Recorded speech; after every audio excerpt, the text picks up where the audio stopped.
This is going to be interesting, and this is a very important issue. If you get on in years, admittedly, some people say aged care is not a very sexy subject, but there's some really important information about to come out in this discussion.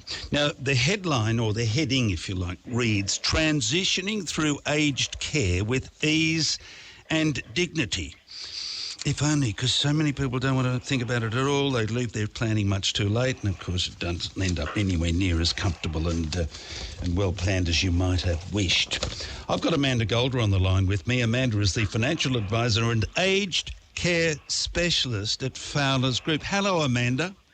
Hi, John. How are you? I'm well. This is interesting because a whole lot of people think, oh, no, I'll put it off to another day. No, I'll put it off to another. No, and I'll put it off. And then, of course, you're in your 80s and things aren't going well because there wasn't the planning. Let's talk about the planning aspect of it, Amanda. At what age should you start thinking about aged care? Realistically, I think we need to start thinking about at the time we are looking at to retire. And throughout the retirement phase, because we often look at retiring and we think about, all the great holidays we're going on and which cruise I'm going to take and looking after grandkids and all those sorts of things. But aged care can sneak up really, really quickly, especially when there's an incident or an accident like a stroke or something like that. And if it's not prepared for earlier, it does place a lot of stress and anxiety with the family that are left to scramble and try and get it all sorted. So it is very important. Where do you get the information, and what particular information is most important? This is where it gets really, really tricky, John. The information with aged care is often really hard to find. There's a lot of misinformation out there, people telling horror stories of things that went wrong.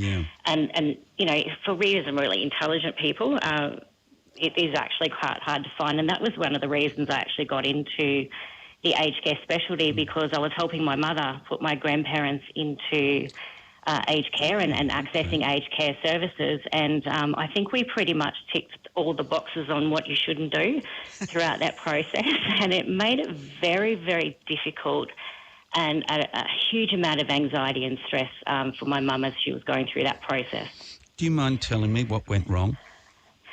Quite a lot of things. So realistically, it came down to not actually having a plan in place when everything became very critical. And like most families, ours was no different. The topic was completely taboo, and the conversations around aged care were, oh, this is my house and you'll carry me out of here in a box, and all of those types of things.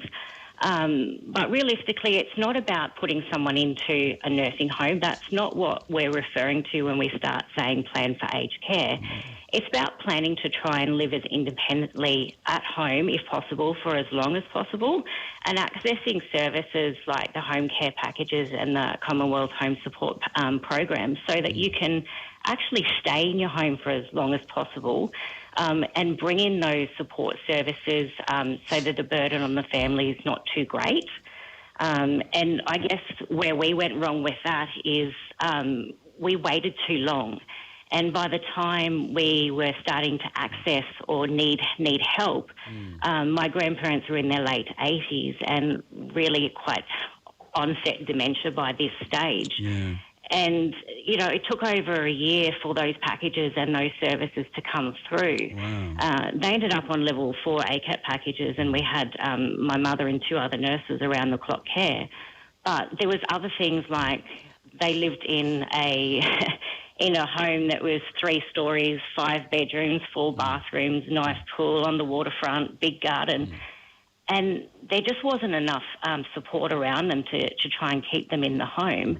And trying to negotiate with a 90-year-old that she can't go upstairs to sleep in a bedroom that she's slept in for the last 40 years, it's not very easy. So, it comes down to having those conversations about, is the home appropriate? Can we make the home appropriate? And if we can't, what other options might be out there? You've got to decide where are you going to be wanting to live, who's responsible for making decisions on monies, on finances, on medical support, lifestyle, all of that. How's the estate going to be distributed? Where's all the paperwork going to be kept? Where will we find that? What about if one person can't live, one of the couple can't live there anymore? All of those questions. Yeah, and it becomes very difficult for family members to make those decisions when those discussions haven't been had with the older person. I have a lot of conversations with our clients here at Fowler's that are getting on a bit about starting to think about these things, and I've been fortunate enough to facilitate a number of family meetings so that these discussions can be had. And I think a lot of people think that the older person doesn't want to have the conversation, and the younger children just want to put their parents or whatnot into a nursing home, and it's just not the case. I have not had a single client yet that has been wanting to put a loved one into a residential aged care facility. It's just not what they want. They hold on as long as possible and try and take care of it for as long as possible, and that was the case with my mother. Until they're absolutely forced and have no other option to go there, and that's when they start looking at residential aged care. But there's too many other options that might be available before you get to that point in time that could have been resolved with a family conversation. Exactly. Let's go through some of these. There's lifestyle resorts as well, of course, retirement villages, granny flat arrangements. Go through them for us. Okay. So first one being a retirement village, and over 50s resorts and granny flats. So all of those types of things are independent living options. So it's really, really important that people understand that if the family home that they're currently in isn't appropriate, these other options might be appropriate for them, or it could be as simple as just downsizing into something a little bit smaller.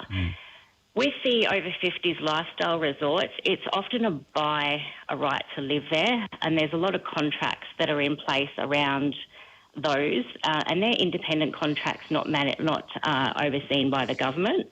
And then you've got retirement village, which is a very similar thing. So it's very important to understand what's the cost financially to go in and then come back out again, and what rights do you actually have along those. Granny flat arrangements are becoming a little bit more popular, and that's where people are staying with family in the family home. But again, there's a lot of things you can do right and wrong with those arrangements, and it can be a little bit complicated. And then following that, then you've got residential aged care. So, and that's where probably most of my financial planning work lies.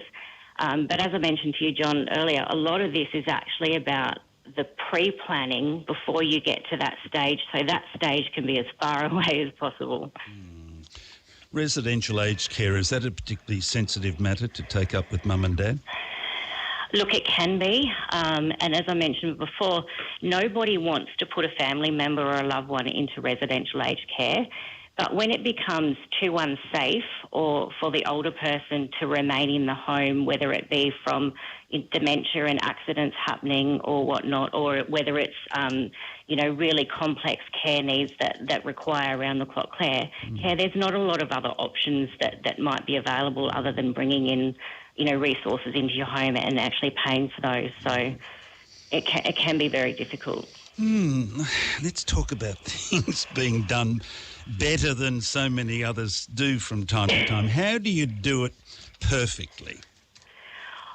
Look, I don't, John, there's no perfect answer to this, but there's a lot of things you can prepare for. One of the things that we probably got really wrong, and it's still causing problems today, and this is 8 years down the track, is we didn't realise that my grandfather, in his state of early onset dementia, had revoked his power of attorney.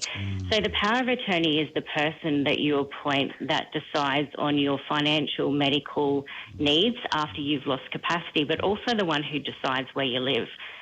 So the impact that has on aged care, especially when you've got an older person with dementia, is that there is no one to make that decision. So in Queensland, you're then left to apply to the Queensland Civil and Administrative Tribunal for guardianship, and that's what my mother had to do. Now, that took months and months and months for that application to be completed. She had to sit before a judge to get that administratorship for financial and guardianship for health matters. She's required to justify every single decision that she makes for every aspect of his life to some complete stranger every single time. She has to submit yearly reports for his financials, which then she has to pay an auditing fee for those to be audited every year. And then on top of that, she has to keep reapplying every couple of years for that privilege of doing that, which is, she's an only child. She was always going to be the person that was going to look after him. But the amount of stress and anxiety having to go through QCAT has been unbelievable. And I'm not saying that QCAT doesn't have its purpose, and it absolutely does. They're there to protect people from being taken advantage of, especially with the increasing episodes of elder abuse at the moment. And they play a really, really important role. But where this is a case where he did have somebody that was going to be looking after him and making those decisions, and she's sole beneficiary of the estate anyway, it didn't make sense to have to go through these measures along the way. So making sure you've got your estate planning. Do you have a will? Do you have a power of attorney? Have you got an advanced health directive in place? And if you can tick those boxes on those things, the amount of burden that you remove from a loved one is massive. Some older people get a little bit suspicious, unnecessarily suspicious, like, for example, the nursing home, they're going to keep all my money, I'll have nothing left to pass on to my family. Do you hear that? All the time. So that's probably one things that they sort of talk about is how expensive aged care is and why do I have to pay for my room. I think probably the biggest thing that you need to understand is that if you're paying for a room in a registered aged care facility like a nursing home, those are government guaranteed refundable accommodation deposits. So they're guaranteed by the government to be returned to your estate within 14 days after probate's been issued.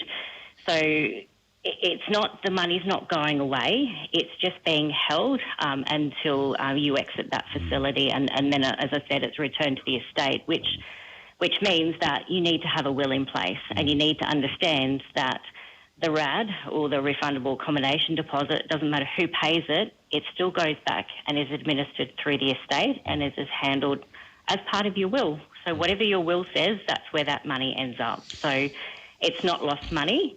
Retirement villages, over 50s lifestyle resorts, they're a different contract. They're independent contracts that are different from facility to facility, and it's not the case. So it's really important to get legal advice before you go into those types of facilities. Do you hear also from some elderly people, I want to give my money away to my family and friends and the government's going to pay for my aged care anyway. Do you hear that?